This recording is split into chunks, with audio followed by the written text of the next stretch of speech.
B. Collins. Peter B. Collins, news and comment for Wednesday, June 27th, 2018. Your humble host had plans to open the podcast on a positive note today, citing the primary election victories in New York and Maryland last night. And we'll get to those, but reality intervened. As it was announced just about an hour before I sat down behind the microphone here today, that Justice Anthony Kennedy, at age 81, has decided it's time to hang up his robes and retire from the United States Supreme Court. Now, before he left, he whacked unions, he set back abortion rights, he sided with the knuckle draggers on the Trump Muslim travel ban. So recently, Anthony Kennedy hasn't been much of a swing vote. But over the years, he was the one who swung in favor of gay rights and marriage equality. He joined the liberals on cases involving abortion, affirmative action, and the death penalty. But of course, Kennedy wrote the majority opinion on Citizens United, which was just a major sausage project of the Supreme Court because the case that came before it didn't really have much to do with caps on campaign contributions, but that's what they morphed it into. He also joined the majority in Bush v. Gore, handing the 2000 election to the Republicans, and he voted with the conservatives generally on cases involving the Second Amendment and voting rights. And the vacancy will be filled swiftly. Mitch McConnell promises that. Because the Democrats can't deny Trump the opportunity to name and seek confirmation for an appointment to the Supreme Court, the way the Republicans did to Obama in his final year. And I couldn't find it online, but last night, scrolling through Facebook, I found an article, I think it was from The Atlantic, and the author made the case that Obama should have played harder on that vacancy when Justice Scalia died. And instead of appointing this white male, featureless Merrick Garland, and he did it for a strategic reason. Obama felt, here's a guy that Mitch McConnell and the Republicans had affirmed by massive votes for lower court positions, and could they turn him down for the Supreme Court? Well, yes, they did. And this author, who had a lot of other premises I didn't agree with, made the point that if Obama had turned the replacement for Scalia, that process, into a real battle between left and right, that it might have changed the political chemistry and calculus and forced the Republicans to abandon their position of saying that we will not permit a confirmation of an appointee by Barack Obama. And if Obama had turned it into a battle over identity politics, the argument is, it might have turned out differently. And that's kind of wishful thinking, hindsight, but it's worth considering. So, to the decision announced today, further crippling the public sector labor unions in this country. And it gets a little complicated, but fundamentally, if you work for a public agency and the people there are represented by a union, you had the option in the past to pay less in dues, but not to opt out of being a part of the unit. And in my union, AFTRA, we called that financial core. And in our case, the savings to a member to shift from being a full-fledged union member into financial core represented a savings in dues of nominal amounts, $5 or $10. But many people did it thinking that it would allow them to work outside of union contracts. Well, in the case of public sector unions, the administrative fees and other monies that are collected were interpreted by the court to be covered by the First Amendment. And in the case that they overturned, Abood versus the Detroit Board of Education, and just a footnote, the Abood in that case is a member of a far-flung family that I'm connected to. In that case, they made a distinction between two kinds of compelled payments.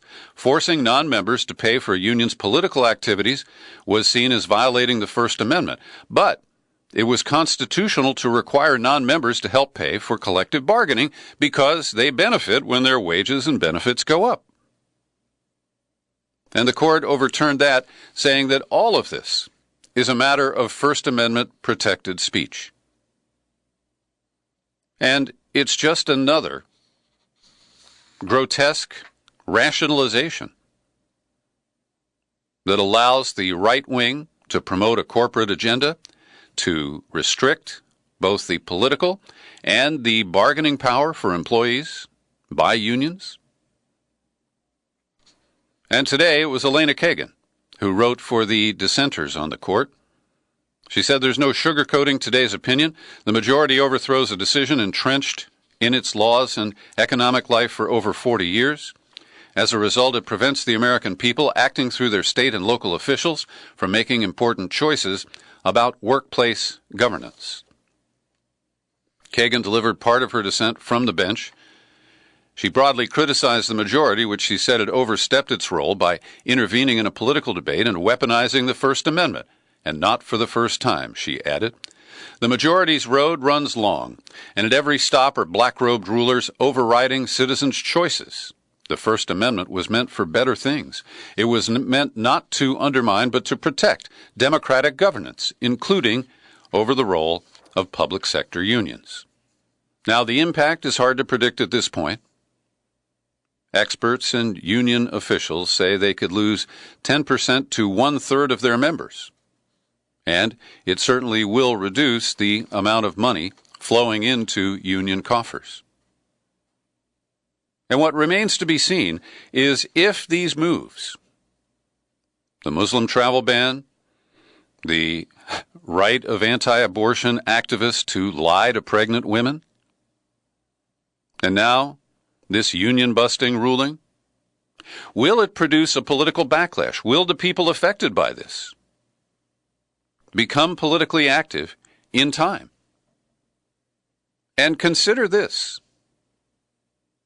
We know Trump is going to go to the Federalist Society, that list of judges, including some real awful people that he has published in the past. They're going to pick somebody probably age 50 or younger who will be on the court for as long as 30 or 40 years. They're going to pick a movement conservative who can be relied upon to end abortion rights, who can be relied upon to eviscerate the interests of the middle class, and to promote corporate and government interests over those of the rest of us. And they'll find somebody who can interpret the Constitution consistent with the bizarre rationales offered just this week by the Roberts Court. And because this will play out over the next few months, McConnell says he is going to have confirmation hearings probably in September. Well, that's foreplay for the November election. And you can count on the 6 Democrats, the senators who voted for bloody Gina Haspel, to confirm her as CIA director. These are the 6 Democrats who are running in states that Trump won in 2016. And they're scared shitless that they're going to lose their jobs. And they're willing to trade their own political hides for the interests that you and I care about. So look for people like Joe Donnelly, Joe Manchin, Heidi Heitkamp. These conservatives, they will roll over. At least I predict here today. We don't even know who Trump's nominee will be. But at least half of those vulnerable Democrats in the Senate, I believe, will end up supporting Trump's nominee, no matter how awful that person and his or her record happen to be. The only thing that can change this is true leftist activism not the phony resistance of the Democratic establishment, but real full-throated liberalism. And it has to produce a high enough turnout in November to overcome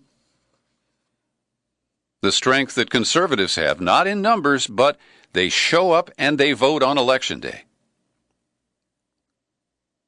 Now, my Day 2 look at the decision yesterday upholding Trump's Muslim travel ban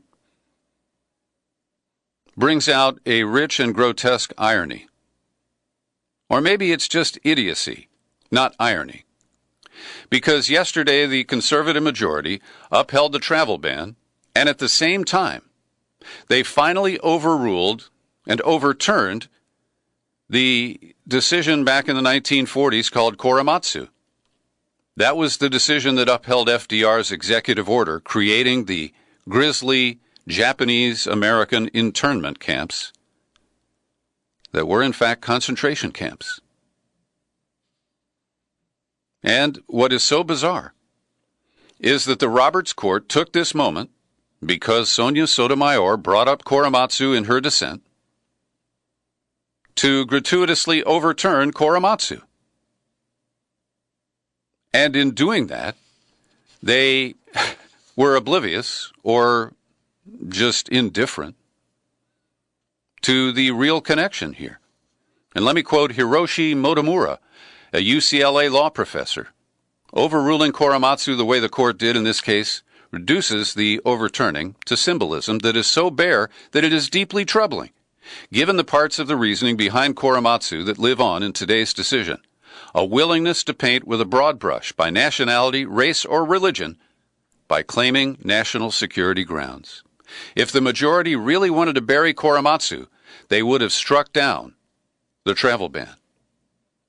And this is how irrational and unhinged what passes for jurisprudence from the highest court in the land today.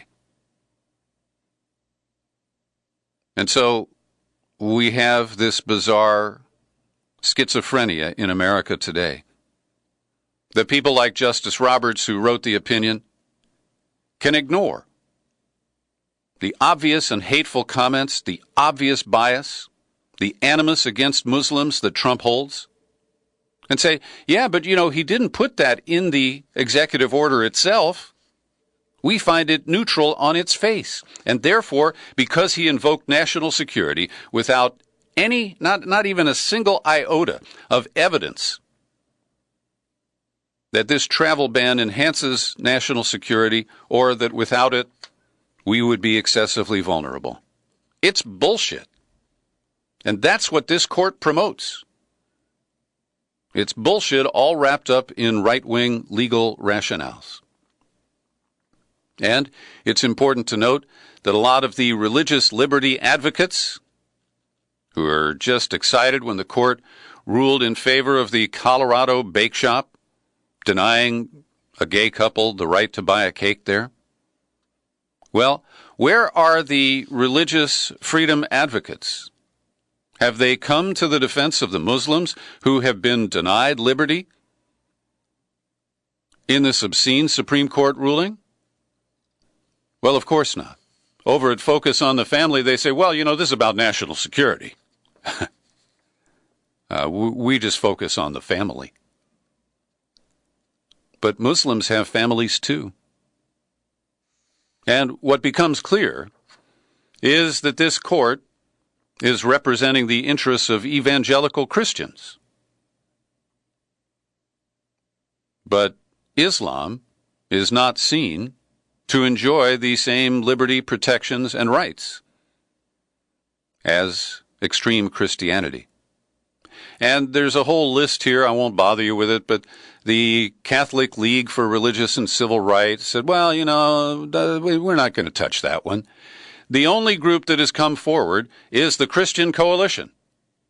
And Ralph Reed, a proven hypocrite, put out a statement praising the Supreme Court ruling because it is cracking down on countries plagued by civil war, terrorism, and radical Islamic extremism that pose a danger to our national security.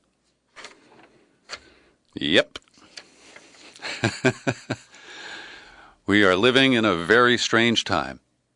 Now, the Supreme Court's decision was issued on the same day when a federal judge in San Diego, a man named Dana Sabraw, issued a very strong nationwide injunction stopping the Trump administration from separating children from their parents at the border, ordering that all families that have been separated so far be reunited within 30 days. Children under 5 must be reunited with parents within 14 days. All children must be allowed to talk to their parents within 10 days. And he wrote, "The unfortunate reality is that under the present system, migrant children are not accounted for with the same efficiency and accuracy as property.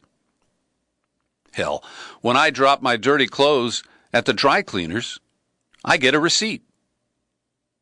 We know that the parents who had their children taken away, in most cases, didn't even get a piece of paper acknowledging that."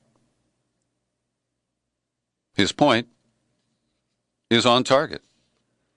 In his order, the judge said children may be separated at the border only if the adults with them present an immediate danger to the children, and that adults may not be deported from the United States without their kids. And also on Tuesday, 17 states sued Trump and the administration for the separation practices, saying that the tactic is causing devastating harm. And the count from the officials is that there are still 2,047 children who are not with their parents today.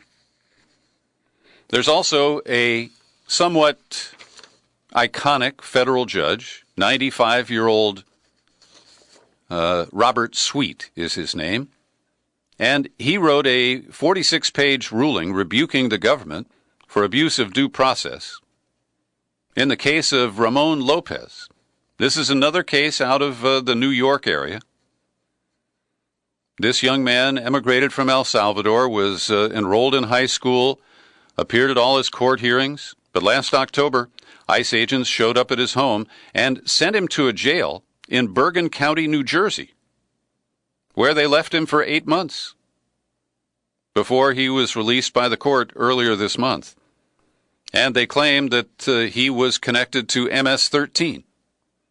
This is part of Trump's mania phobia. And we know there are at least 35 teenagers who have been accused of MS-13 connections, and in 30 of those cases, there was zero evidence. Every day I pause here for a second to thank the people who support my work at the Peter B. Collins Podcast with your subscriptions. People like Andrew Harnack, Jason Ferguson, Peter Hoffmeister, Janet Price. Thanks to each of you for your support. And I need to put out the word again that if you haven't been a subscriber and you're financially able, it's your turn. Step up today to peterbcollins.com, find the menu button, click on Become a Subscriber. You land on the sign-up page, and you can choose a level of support that's comfortable for you. And don't forget, I've got John Dist's new rock and roll CD, American University. It's a theme CD with a great collection of songs about JFK, the assassination, and the cover-up. I'd love to send you a copy. All you have to do is take out a new annual subscription and give me a mailing address here in the continental U.S. Now to that good news for liberals that I was planning to lead the podcast with today until Justice Kennedy ruined everything. Well, you've heard by now that Alexandria Ocasio-Cortez, 28 years old, an avowed socialist Democrat, embraced by Bernie Sanders. She campaigned for him in 16. She cleaned the clock of a powerful Democrat, Joe Crowley. Crowley had never faced this kind of challenge before, at least not for the last 14 years. And he's a party boss in Queens and the Bronx, and he thought he was going to coast to victory. But Ocasio-Cortez got 57.5%. to 42.5%, and Joe Crowley's dreams of being Speaker someday, behind all that corporate cash and the Democratic Party muscle that he has wielded, well, those dreams are over. Now, this woman was born in the Bronx, daughter of working-class Puerto Rican parents. She ran a progressive campaign calling for the abolition of ICE, Medicare for all, criminal justice reform, a universal jobs guarantee, tuition-free college funded by taxes on Wall Street. And these are the messages that the Democratic leadership, Nancy Pelosi, Steny Hoyer, the DCCC, they're embarrassed by this. They're running soldiers and spies and self-funded millionaires, many of whom were Republicans last year at this time, hoping to just win, baby, however they desperately can. And they misread the electorate on a daily basis. Now, I'm not under any illusions that a candidate like Ocasio-Cortez can win in any district in the United States. But the Democrats squelch ascending progressives, saying that, well, you can't really win, you know, and they don't allow the voters to make those decisions. And Ocasio-Cortez says that she was radicalized by her experience protesting at Standing Rock in the winter of 2016. She ran a corporate-free campaign, and she is presumably a shoo-in in this very blue district this fall. And if so, she would become the youngest woman ever elected to Congress. That's not the only good news from last night. Ben Jealous won the primary in Maryland. He's the former leader of the NAACP. I've met Ben a couple of times. He's a bright guy.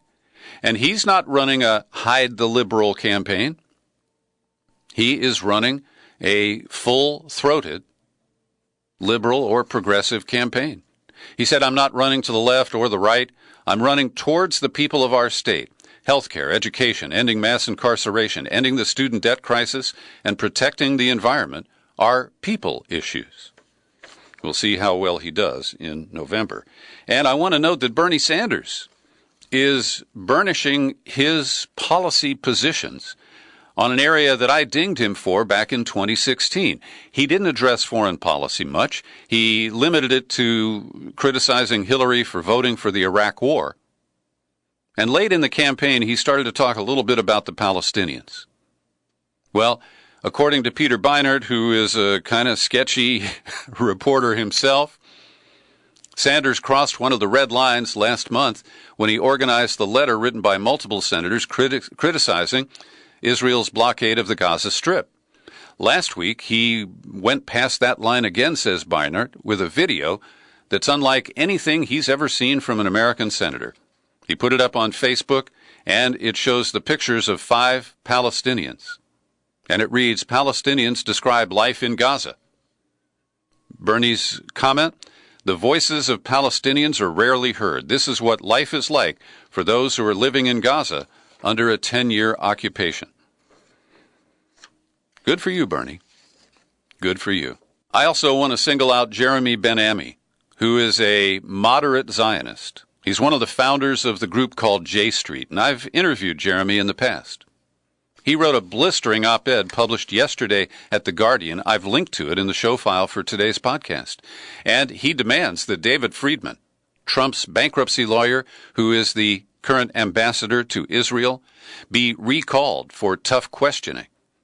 And he notes that Friedman has made a variety of blunders as a diplomat and that he's shown himself to be solidly on the side of Israel, which makes it kind of tough when you're trying to negotiate with the Palestinians. And he lies. Friedman said Israel is only occupying 2% of the West Bank, when in fact 80% of the West Bank is under Israeli security control. He also told the American press they should keep their mouths shut instead of reporting on the brutal sniper fire that killed over 100 Palestinians in Gaza in recent months. Friedman refused to comply with a State Department Inspector General's call to improve legally required human rights vetting of foreign militaries receiving U.S. aid, saying that should not apply to Israel. I agree with Jeremy Ben-Ami. Trump is desperate to meet with Putin, and it's making many of our allies in Europe, including NATO, very, very nervous. Because there's a NATO summit in Brussels coming up July 11th and 12th. Trump is expected to attend. He's tagging that visit with his visit to Britain, which is surely going to be contentious. And now we're told that there's going to be a meeting in a third country between Trump and Putin. We don't know if it'll be before or after the travel that's already on the calendar. But that's going to upset a lot of people, too. And as you know, I really don't fear, in general, that Trump wants to meet with Putin. I don't see it as a sign that he's under Putin's control or he's a puppet or those sorts of things. But his desire to please Putin is something that even I can't explain or rationalize. And I think it's going to be interesting to see how all of this plays out. Yesterday in Den Haag, that's The Hague in the Netherlands. Hello, George Maschke. He's one of our listeners who's based there. There was a meeting of the Organization for Prohibition of Chemical Weapons. And I have a dispatch from the New York Times which belittles Russia and describes how they used distracting tactics and delay tactics, quorum calls, checking to see who was a paid-up member, and basically they operate like the United States does at the UN Security Council whenever there's a measure critical of Israel before the body. Here is an effort to assign blame for alleged chemical attacks in Syria.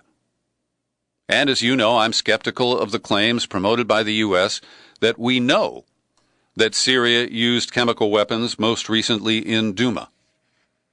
And there are serious questions about the propaganda that was used to promote those memes. A must-read today by Ray McGovern at consortiumnews.com.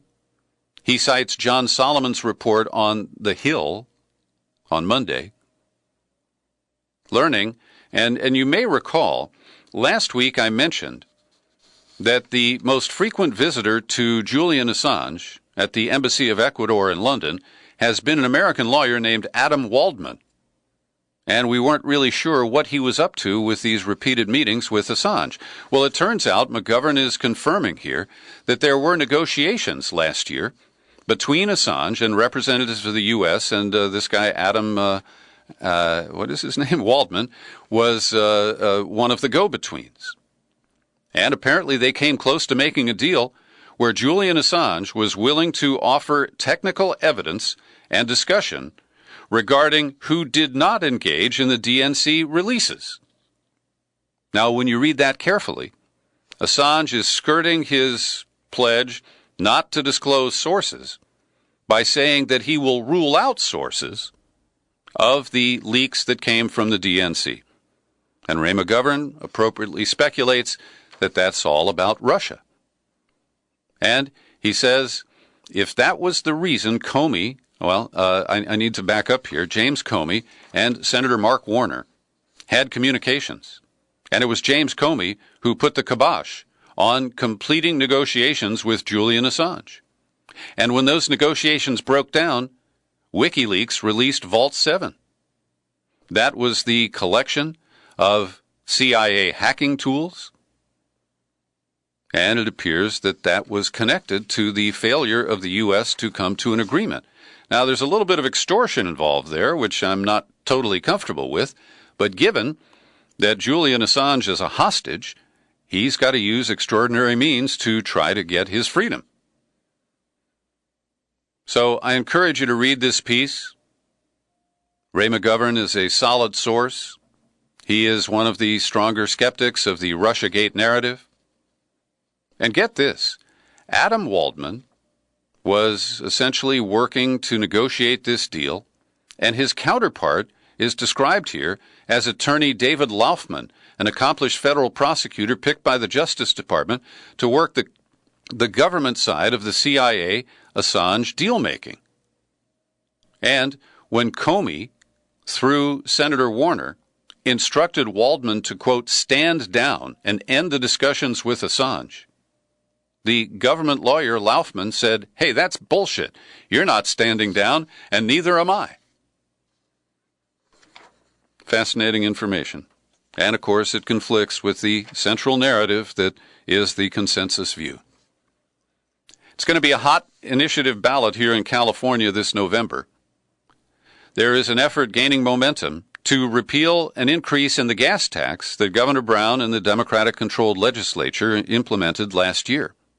It's a tax increase that I fully support. California desperately needs to fix its roads. But Republicans who drive on the roads in their Escalades and I guess other vehicles that don't feel all of those potholes, they are championing the effort to repeal this. And it's all bullshit. They are posing as the friend of the little man. And they falsely claim that a 12-cent per gallon increase in the gas tax costs $1 for every gallon of gas. I mean, that's off by a factor of 8. And these are the kinds of lies that they're using, and now we're learning that there's a lot of outside money coming from Paul Ryan, who kicked in $50,000, Republican Majority Whip Steve Scalise of Louisiana donated $25,000, and they don't really care about the gas tax or the little people who pay it. They see it as a way to draw out more Republican voters for the November election. It's insidious, it's cynical, and it's really happening. Thanks for listening to my daily news and comment podcast. You can find it on YouTube, and I remain Peter B. Collins. Happy trails to you until we meet again. Happy trails to you. Keep smiling.